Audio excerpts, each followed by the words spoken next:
watching another threat for severe weather here at home on Thursday, and it looks like those thunderstorms might be more numerous than what we had out there today. Want to talk about Hurricane Laura too, winds of 85 miles per hour. We remember all the damage that just a tropical storm Isaias caused for us. Now when you're talking about a Category 2, Category 3 hurricane, that damage is exponential. So the storm is forecast to rapidly strengthen just before making landfall. Look, it's a Category 2 and then quickly strengthens into a 3 right before making landfall right on the border of Louisiana and Texas. Storm surge with this storm is going to be catastrophic.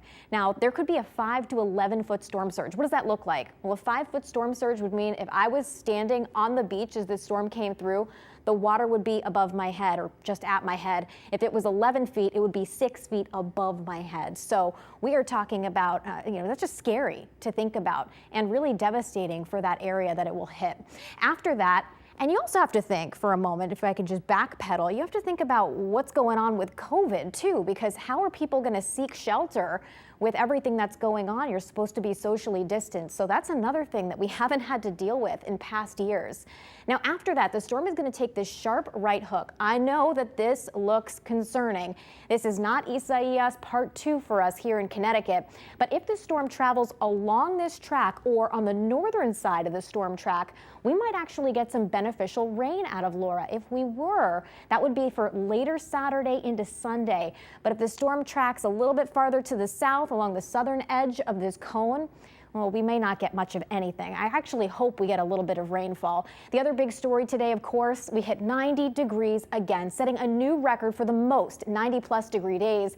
And I got a question from Ray on Twitter. He said, how many times have we been above average? Because 15 is the average number of 90-plus degree days. This is the 6th year in a row that we've done it, and half of those years we had 30 or more days. 2016, 2018, and now 2020, that should say. So some pretty remarkable stuff there.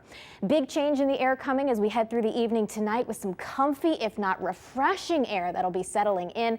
Again, a little taste of fall tomorrow. I keep saying that, but I think you're going to notice that as you step outside the door tomorrow. But you really only get a day. Watch what happens as we head into Thursday. The humidity comes roaring back in here, and that's the day that we're going to be watching for the potential for a higher end severe weather day. Lows tonight, open up the windows. We're in the 50s to right around 60 degrees. Tomorrow, highs in the mid 70s to upper 70s, and overall just a great day to spend some time outside. Now for Thursday, I think we start the day off with a lot of clouds and some scattered showers.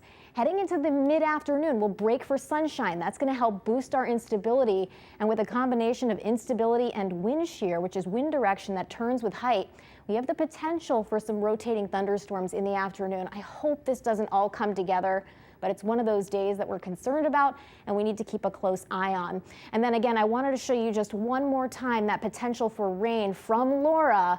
And it's not necessarily from Laura itself. It could also come as a cold front passes through and kind of scoops up some of Laura's moisture and sends it this way. I know what you're thinking. I'll believe it when I see it. In terms of that rainfall, it's just been so dry lately. So, and hopefully we get the rain and no wind. We don't want any wind. Here's your 7-day forecast. Chance for late day showers and thunderstorms Saturday into Sunday morning, and heading into next week, it does look like a cooler stretch of weather with temperatures in the upper 70s. Your shoreline 7-day, upper 80s on Friday, upper 70s to low 80s heading into this weekend, guys.